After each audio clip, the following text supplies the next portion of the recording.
ഇവിടെ കഴിഞ്ഞ് കഴിഞ്ഞാൽ പിന്നെ ഒന്നും നോക്കാനില്ല, നമ്മൾ പഴയ NSS വൈബിലേക്ക് എത്തുമല്ലോ. മനസ്സ് നന്നാവട്ടെ.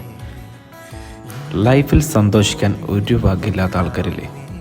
പ്രിയപ്പെട്ട കുറച്ച് പേരെ കാണുമ്പോൾ അവർ സന്തോഷിക്കും. അത് വേറൊന്നും കൊണ്ടല്ല, നമ്മുടെ സങ്കടം കവർ ചെയ്യാൻ വേണ്ടി ഒരു മാസ്ക് എടുത്ത് മോന്തേമട വെക്കും. അതായത് ജോക്കർ കരഞ്ഞാലും ചിരിച്ചാലും വലിയ മാറ്റമൊന്നുമില്ല കാണാൻ. ദെൻ സെക്കൻഡ് ഡേ നമ്മുടെ സെൽട്ടോസിൻ്റെ ആഡായിരുന്നു ചെയ്തത്. കൺസെപ്റ്റ് ആഡായതുകൊണ്ട് തന്നെ നമ്മുടെ കൂടെ അഭിനയിച്ചത് കൊക്കോ വൈബിലെ സംവിക്കായിരുന്നു.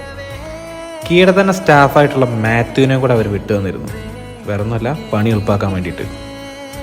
ലാസ്റ്റ് ഷോട്ട് എടുക്കുമ്പോൾ നല്ല മഴ പെയ്തു.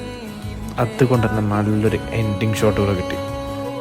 ക്യാമറമാൻ പുറത്ത്, ഞാനകത്ത്. എന്താ അല്ലേ? വാവ്.